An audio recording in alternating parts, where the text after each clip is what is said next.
pour le CSP en Pro A à domicile. Limoges s'est incliné hier soir face à Strasbourg 62-70 au terme du rencontre longtemps crispante. Reportage Jean-Martial Joncar, Henri Simonet. Beaublanc s'en faisait une joie de ce retour et de fait, l'avant-match augurait d'une belle fête. La Pro A rappelait pourtant très vite à tous ses exigences. Strasbourg débutait mieux la partie, mais Limoges sut s'accrocher pour finir le premier quart à 2 points, 16-18. Puis ce qui aurait dû être le tournant du match, à la 12e, le pivot géant 2,15 m de Strasbourg, Alexis Aginsa, cible Limougeaude, écopé de sa déjà 3e faute et quittait le parquet.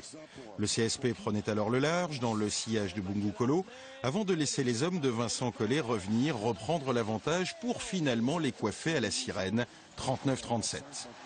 Le 3e quart fut étouffant avec peu de points, le CSP restait pourtant devant, quand Giannakis prit une faute technique, sa 2e en 2 matchs, comme si l'allant était coupé.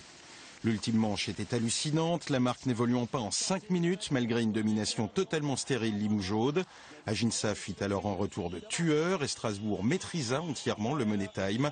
Score final 70-62 pour les visiteurs, grosse frustration pour le CSP. On a fait trop d'erreurs, le match était trop compliqué, malgré ça on était là. Maintenant on va prendre ça pour progresser, on va regarder la vidéo, voilà. Ils ont marqué trop de paniers faciles, sans perdre d'énergie ou sans faire trop de mouvements, et ça a fait la différence.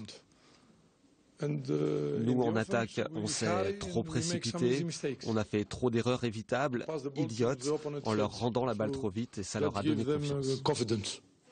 Giannakis, qui piqua quelques colères homériques, va sûrement offrir un programme corsé à ses troupes cette semaine, avant un déplacement difficile, déjà important, pas encore capital, samedi à Gravelines, leader du classement. Et après 2 journées, le Limoges CSP est donc à la 11e place de Pro A. Vous le voyez, prochain match, ce sera samedi. Limoges se déplace à Gravelines. On continue à parler de basket donc avec Raphaël Desroses. Bonjour. Bonjour. Merci d'être sur ce plateau. On l'a vu, ça a été une rencontre difficile, particulièrement la fin du match. Ouais, c'est clair, c'est un match qui s'est tenu pendant 3 quarts temps et demi. Et je pense qu'on a payé un peu notre côté brouillon en attaque sur la fin de match. Joe Gomis et l'entraîneur parlent de trop d'erreurs tous les deux. Ouais, c'est clair, on a retrouvé un peu l'équipe de pré-saison, j'ai envie de dire. On a eu une partie comme ça pendant 2-3 semaines où on était vraiment brouillon en attaque, où on se cherchait. Il y avait du mieux sur la fin de la préparation et sur le premier match à Nanterre. On voyait un vrai collectif se construire et là on a fait un petit pas en arrière. Alors vous parlez du collectif justement, est-ce qu'il se cherche encore? Est-ce qu'il faut encore le créer? C'est un peu tôt peut-être. Oui, forcément, avec les recrues qu'on a eues, le nouveau système du coach, qui est avant tout un coach aussi défensif, un coach qui prône la patience en attaque. Nous on était habitués l'année dernière à avoir un basket beaucoup plus euphorique. Donc c'est des ajustements à faire et on est en train de les faire, mais c'est vrai qu'une progression c'est pas toujours linéaire, c'est des hauts et des bas et là on a pris un petit bas hier. Tous ceux qui ont assisté au match le disent, Giannakis a l'air très, très dur, assez froid avec les joueurs. Comment ça se passe, sa méthode? Non, après je pense qu'un coach pour avoir le respect des joueurs doit garder une certaine distance aussi. Quand on est trop copains, parfois les joueurs en profitent. Donc non, mais après il y a quand même aussi un côté humain. Vous voyez un côté public. Voilà, le côté public. Mais après nous, durant la semaine, il n'y a pas que ça non plus.